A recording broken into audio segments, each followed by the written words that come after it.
Iraq is descending into chaos, but not for the reasons you're being fed by the politicians and the mainstream media. In June of 2014, the world watched in shock as an Islamic militant group operating under the name of the Islamic State of Iraq and Syria, or ISIS, took control of Mosul, Baiji, and Tikrit and began pushing south to Baghdad.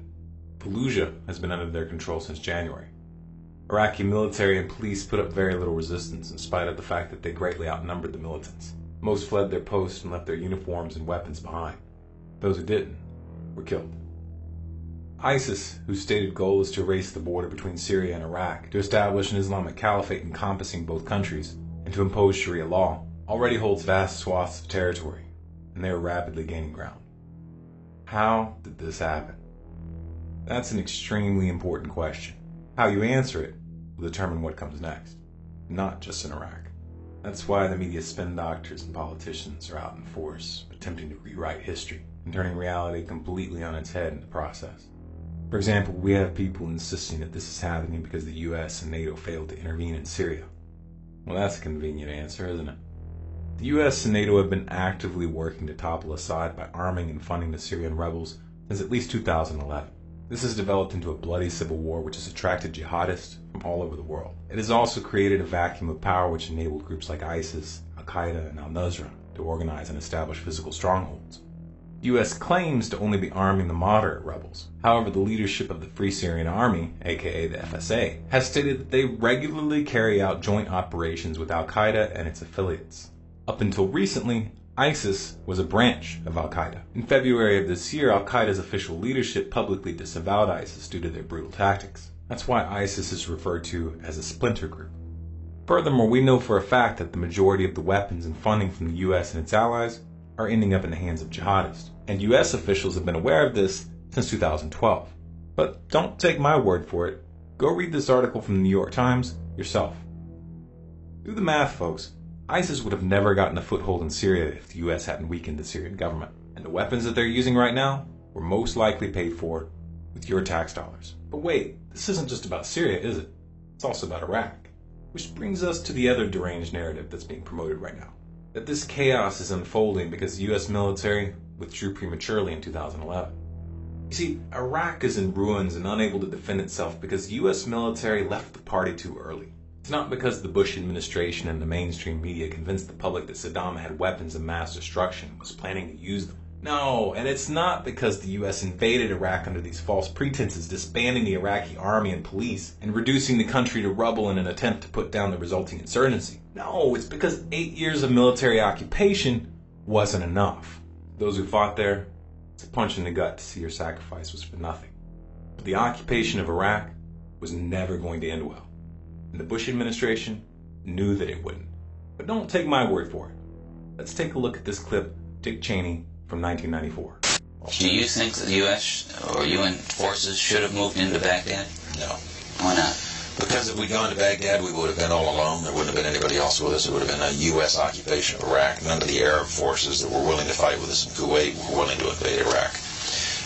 Once you got to Iraq and took it over, and took down Saddam Hussein's government, then what are you going to put in its place? That's a very volatile part of the world, and if you take down the central government of Iraq, you can easily end up seeing pieces of Iraq fly off.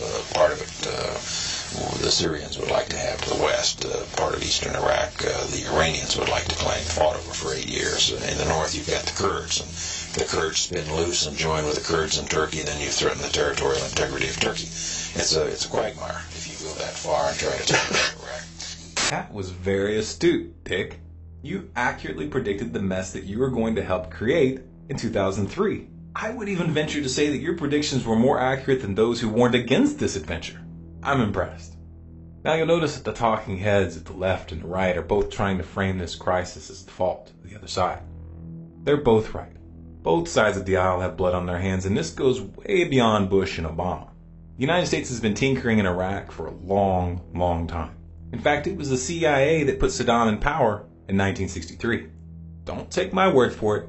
Go read this article from the New York Times. The US government also backed Saddam in 1980 when he launched a war of aggression against Iran, even though they knew he was using chemical weapons. But again, don't take my word for it. Go read this article by Foreign Policy magazine. Fast forward to 1990.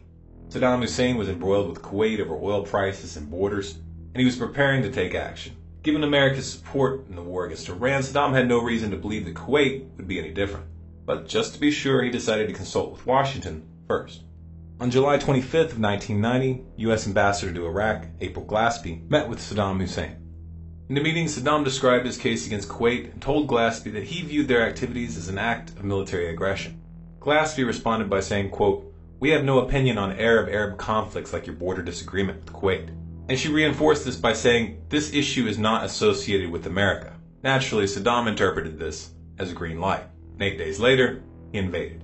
Later, when questioned in hearings, Glaspie claimed that though this quote was accurate, she had followed it up by insisting that Iraq settle its dispute nonviolently. Did you say we have no opinion on the Arab-Arab conflicts, like your border disagreement with Kuwait? Yes, that was one part of my sentence. The other part of my sentence was, but we insist that you settle your disputes with Kuwait non-violently.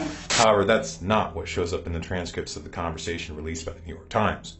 According to the transcript, what she actually said was, "All that we hope is that these issues are solved quickly." But maybe this was just an innocent diplomatic blunder, right? Well, not quite. As soon as Saddam entered Kuwait, the U.S. government launched a very interesting propaganda campaign to build up public support for a war. They claimed that Iraqi troops were slaughtering little babies by throwing them out of their incubators in hospitals. And they brought in teary-eyed witnesses who testified to having seen the massacre. While I was there, I saw the Iraqi soldiers coming to the hospital with guns. They took the babies out of the incubators. Took the incubators and left the children to die on the cold floor. I myself buried 14 newborn babies that had been taken from their incubators. Kids in incubators, and they were thrown out of the incubators so that Kuwait could be systematically dismantled. Just one little problem. The entire event was fabricated. It never happened. This woman who presented herself as a witness was actually the daughter of the Kuwaiti ambassador to the United States, and her testimony was part of a public relations campaign organized by a company called Hill and Knowlton. Once public support for the war was strong, the incubator story was dropped, never mentioned again. The U.S. invaded Iraq in 1991. During that war, the U.S. military utilized approximately 640,000 pounds of depleted uranium ammunition. Iraq was decimated, but the U.S. left Saddam in power. The war didn't ever really end, though. The U.S. kept Iraq under a draconian sanctions regime that resulted in the deaths of hundreds of thousands of children. Clinton kept those sanctions in place for the entire duration of his presidency, and they knew what was happening. We have heard that 500,000 children have died. I mean, that's more children than died in Hiroshima. And you know, is the price worth it? I think this is a very hard choice, but we think the price is worth it. You know how they say that those who don't know history are destined to repeat it? That's really not an exaggeration. Fast forward to 2003, and the Kuwait incubator story was swapped out for stories of mobile missile silos and yellow cake uranium. And when it turned out that those weapons of mass destruction didn't exist, they acted like it was no big deal. Then, of course, came Obama, riding in on promises of hope and change. But we saw how Obama toppled Libya in 2011, leaving that nation in utter chaos. We've seen how he's armed and funded the Syrian rebels in an attempt to bring down Assad. Obama is operating from the same playbook. And yes, there is a playbook. About 10 days after 9/11, I went through the Pentagon and I saw Secretary Rumsfeld and Deputy Secretary Wolfowitz. I went downstairs just to say hello to some of the people on the Joint Staff who used to work for me, and one of the generals called me in. He said, "Sir, you gotta come in and talk to me a second." I said, "Well, you're too busy." He said, No. He says, "We've made the decision. We're going to war with Iraq." This was on or about the 20th of September. I said, "We're going to war with Iraq. Why?" He said, "I don't know." He said, "I guess they don't know what else to do." So I said, "Well, did they find some information connecting Saddam to Al-Qaeda?" He said, No. He says, "There's nothing new that way. They just made the decision to go to war with Iraq." He said, "I guess it's like we don't know what to do about terrorists, but we've got a good military and we can take down governments." And he said, "I guess if the only tool you have is a hammer, every problem has to look like a nail." So I came back to see him a few weeks later, And by that time we were bombing in Afghanistan. I said, are we still going to war with Iraq? And he said, oh, it's worse than that. He said, he reached over on his desk, he picked up a piece of paper, he said, I just got this down from upstairs, meaning the Secretary of Defense's office today, and he said, this is a memo that describes how we're going to take out 7 countries in 5 years, starting with Iraq and then Syria, Lebanon, Libya, Somalia, Sudan, and finishing off Iran. Fortunately, the future is not set in stone. We can influence the outcome, and we already are. We proved that in 2013 when the left and the right dropped their petty bickering and unified against Obama's proposal to use airstrikes against Assad. The pattern of deceit is the same, but this time the people didn't fall for it. The fact that we had the UN investigator Carla Del Ponte come out and say that the Syrian rebels were behind the sarin gas attacks helped. The fact that Putin short-circuited the US diplomatically helped. But the determining factor was the popular resistance, particularly the signs of discontent from within the military. You see, the ruling class is very hesitant to take a nation to war. The people and the military strongly oppose it. That's why the first casualty of war is always the truth. What's going on right now in Iraq is horrific. The ISS is already committing atrocities against civilians on a massive scale. Inexplicably, the Obama administration did not provide Iraq with immediate air support, even after the fall of Mosul.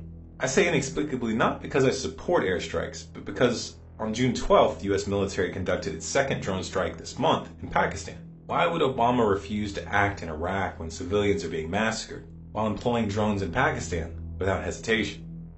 I'll tell you why. Because the outrage over the atrocities that the ISS is committing may be enough to provide the U.S. government with a backdoor into Syria. You see, it turns out that Obama is considering airstrikes, but not just in Iraq. He wants to extend those strikes into Syria as well. Well, that's convenient, isn't it? Once the U.S. military is able to freely conduct operations in Syrian territory, getting the regime change that they want will be much, much easier. It's the classic formula: problem, reaction, solution. They created the problem, they're letting the public react and build up outrage, and then they're going to propose a solution which will sow the seeds for another generation of conflicts. To short-circuit this pattern, the public needs to come to terms with the cold, hard truth. No matter what the U.S. does at this point, and no matter how long they stay, there is no happy ending to this story. The chaos that we're seeing in this region is the direct result of half a century of U.S. military interventions and covert operations in the Middle East. It's time to acknowledge that bombing for peace doesn't work. Regime change for stability doesn't work. And you can't fix a mistake by repeating it over and over and over. If the U.S. honestly wants to stop the spread of Islamic terrorism, then they should stop funding and arming jihadists in Syria. That would be a good starting point, don't you think? If you want to keep informed about what's going on in the world, go to our website, scgnews.com, and sign up for email updates. Doing so, you'll be notified of any new articles or videos we put out. Also, be sure to subscribe to Storm Clouds Gathering on YouTube, and follow us on Facebook, Twitter, and Google+.